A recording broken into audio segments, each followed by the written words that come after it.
kept in the dark, tightly shut, hidden and guarded, never to be found. They tell ghastly stories about our past, of things we said or did, felt or thought, stories about humiliation, threats, pain and suffering, stories that show us in poor light, that demean us and our strength. We feel ashamed because of them, believing we did something untellable. We fear being judged, rejected or shamed. In a majority of cases of child sexual abuse, the abuser is known to the victim. Grooming is the process by which the predator systematically gains the trust of the potential child victim, sometimes even the child's family. Identifying the victim. The perpetrator targets a potential victim based on vulnerabilities. I was 7 when I was sexually abused. My abuser was my uncle. By the time I was 11 or 12, he gang raped me. He got people home and they had sex with me one after the other. At the time of puberty, you start developing breasts and then you start wearing bras, and almost like a very common thing that, okay, so the teachers would come and feel up your back under the pretext of, patting you, and they will touch you in a way which makes you really uncomfortable and you want to it's kind of very creepy. The same teacher who would do it to me would, there were girls talking about it, and I heard that one teacher said that if you want to complain about it, you have to give it in writing.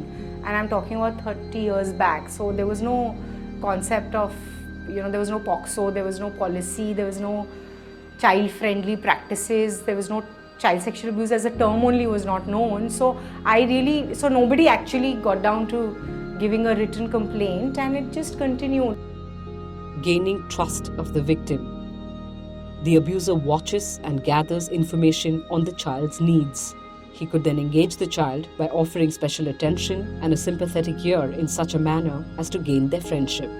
If they have to gain the trust of the child and ensure that the child doesn't speak out to anyone else, they need to gain the trust of the family as well. It's a pattern that predators usually follow, and if we don't see that pattern and if we don't educate our children, then we are actually doing a great disservice. So you might educate your child about good touch, bad touch, or rather safe touch and unsafe touch, but if you don't tell your child that safe touch and unsafe touch could also be from these respectable people in our family also, then you have done half your work. You have not done your work completely. Grooming is a very real thing that happens, and that is what makes it possible for an abuser to abuse a kid in a family setting or a school setting over a sustained period of time, because they win the trust of the kid, they win the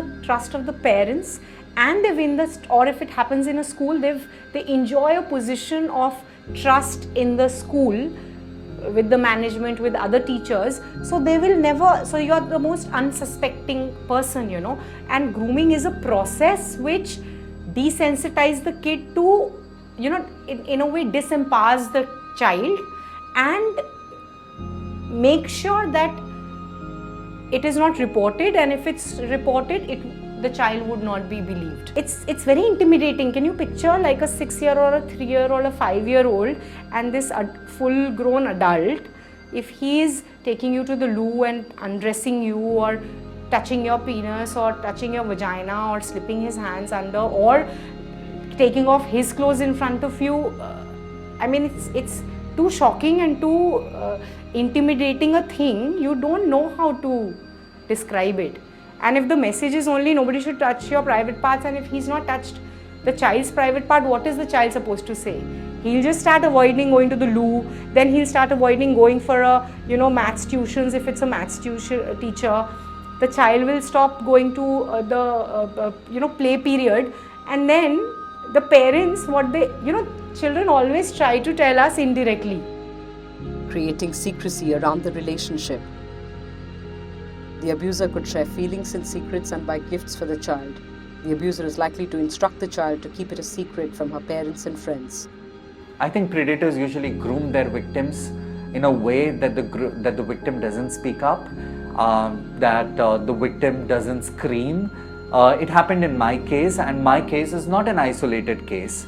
It happens with most people whom I've spoken to around 50,000 odd survivors in a span of 18 years that I've been speaking up. It is a pattern where the predator either uses love as a shield, saying that, you know what, this is a secret and I love you so much, and this is our little secret and we will do this together, aren't you enjoying it, and make the victim feel like the victim, he or she or Z, is a play, a party to the whole thing.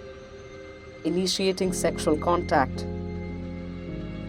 Physical contact may start as a game of touching that may seem casual and not overtly sexual. Gradually, the abuser initiates sexual touching, having broken the child's inhibitions. Child psychologists say, over time, the child often believes she allowed the abuse to happen and finds it difficult to report it to her parents or her caregivers.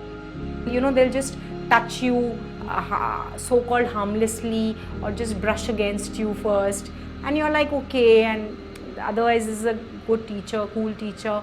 Then slowly you'll do something more and something more like that. So before you know it, you're in a situation where you feel like you're trapped and you can't say no to abuse, as if you took part in it, you participated in it, you gave your consent, or you were okay with it. Maintaining control over the child. The abuser could use emotional coercion to continue the abuse. At other times, the abuser could threaten the child that she will not be believed, but that the child provoked the abuse. I firmly believe that how disclosure is handled goes a long way to ensure whether the child will have long-term impact of the abuse or not. So the intensity or the frequency of the abuse or the nature of the abuse in itself may not really have that said impact or effects of sexual abuse, short-term and long-term, that we read about. They can be avoided if you handle the disclosure sensitively, you're present, you believe the child, you are sure that you give the message to the child that it's never his or her fault, you make sure that the child will be safe, and you also kind of are present to what the child is going through. Trust your child. Don't ever tell your child that, did this happen really? Did this happen? Oh really? Oh, I find it a little difficult to digest. Never use any negation with the child. There will be people who will tell you that children usually make up these stories. No one makes up these stories when it comes to issues of child sexual abuse. So please trust your child completely without any bias. Grooming the parents. It isn't just the child who is groomed. Very often, the abuser works to develop a trusting relationship with the parents. This is to make the parents feel their child is in safe company, even when alone with the abuser. Very often, this makes it difficult for the child to report the abuse. A lot of times when we read cases or hear stories of people who are talking about their abuse, we wonder that how come this person couldn't say no at the age of 14, 18. What we don't realize is that the abuse started happening when the kid was 5 or 6, and the abuser took advantage of some vulnerability. Either the child was feeling neglected and was looking for love, or they were feeling unwanted, or there were too many kids, parents were not looking after them, or it was a nuclear family, parents are fighting, and it could be n number. There's no one reason why the child can't say no. So when the child can't say no, that's where basically the abuser takes advantage of the fact that the child is not able to say no, or he will not go and report it, or even if he reports it, he'll not be believed. One of those, and there are so many factors like that. Parents also then need to make sure that just because you've had that so-called good touch, bad touch talk with your child once a year is not enough. So you need to keep having those talks with your kid, and in a very matter of fact way. You know, a lot of times when I have had workshops with parents or teachers, they feel that now we are becoming paranoid and we are going to instill fear in children.